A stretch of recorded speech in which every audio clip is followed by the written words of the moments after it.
Live with coverage you can count on. This is News 2 Today. Flash flood warnings remain in place for most of the low country as catastrophic flooding continues across the area.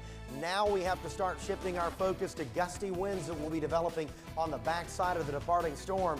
A wind advisory has been issued, and this could lead to power outages this morning through the day today. We'll have more coming up in just a few. Life-threatening water levels consuming the upstate as ponds and rivers are overwhelmed, and that is taking a toll on roadways across the state. We have flooding issues in the low country, Midlands, PD, and upstate. Basically, this is a statewide event, and that, what you're seeing right there, is dangerous. Plus, water rescues across the low country, dozens forced to pack up their belongings, loved ones, and pets to find shelter at higher ground. Good Monday morning, everyone. Thank you so much for starting your day off with us. Today is October 5th. I'm Octavia Mitchell. It's scary when you see roads like that just collapsing because it happens in the blink of an eye, and you don't want to be on one of those roads. And luckily, the DOT is identifying many of those roads that are in danger and alerting people. And as we get those alerts, we'll pass those along to you because this life-threatening event continues.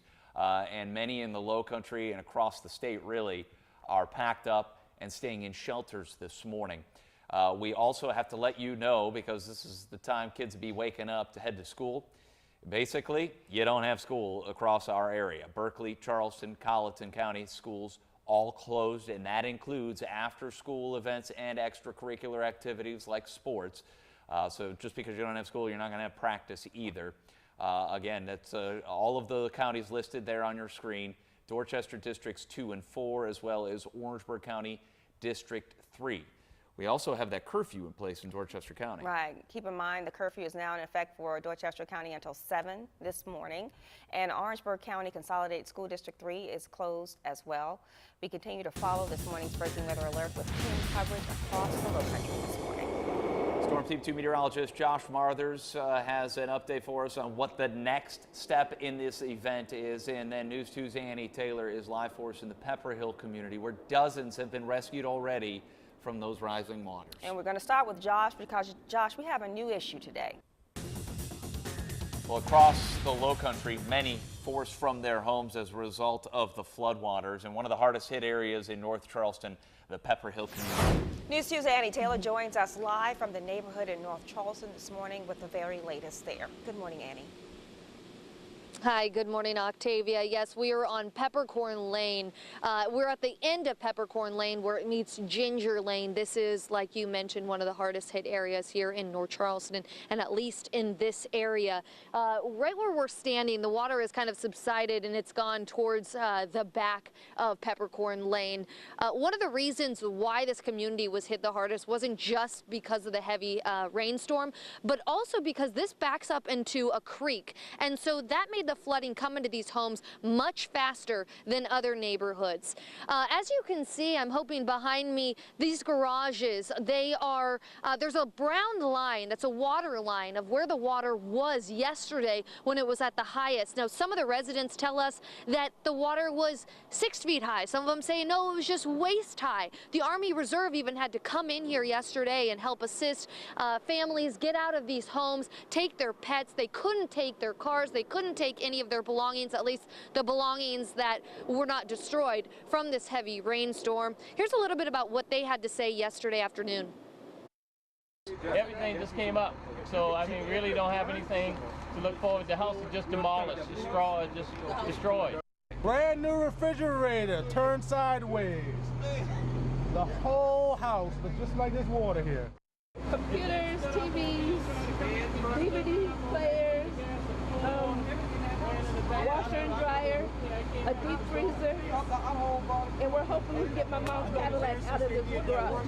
Now I know what people go through when they get flooded. As you just heard, many of the items in these homes, if not all of their items, have been destroyed by this severe storm. At the very end of the block, you can't see it, but I can tell you that there is a car flipped over and the water's completely submerging that vehicle. Residents, obviously, this lane is shut down, so residents are not waking up here this morning. The power has been turned off. They're either waking up at friends or family's homes, or they're over at the Red Cross shelter that was set up at R.B. Stahl High School. When people can get back into their homes, that's still to be determined. We're going to send it back to you guys for now. This was the scene on Holly Street, just off of Bacons Bridge Road. The Dorchester Creek spilled over and it could not be stopped. News 2 spoke with one woman who had water reaching up to her thighs and inside her house. Amanda LaChabelle says that she tried her best to prepare for the sandbags lining the outside of her home, but eventually she and her family had to get out. And it's about, what, 18 inches, 2 feet? I don't know, it's a lot. But I have never encountered this before, ever. Yeah, sandbags slowed it down, but it didn't help. It just came right on in. And the rain just will not stop, which is prolonging the cleanup process, putting Amanda's life and the lives of her neighbors on hold. Stay with us. We're coming right back after this.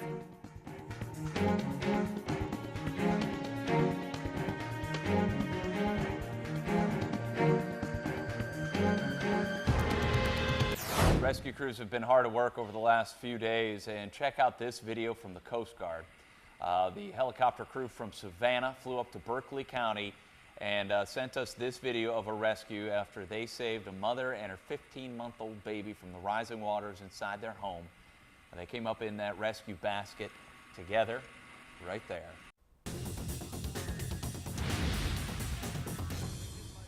.457, this is why they say turn around and don't drown, right here. The driver of that pickup truck, for some reason, thought he was going to make it. Not even close. It didn't take long for his pickup truck to be swept away. Won't look good. He and a buddy inside that truck. They are lucky that it got hung up in those trees.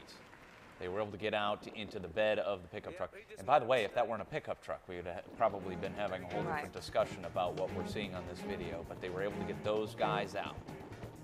If you see water like that, turn around, don't drown. We'll be right back.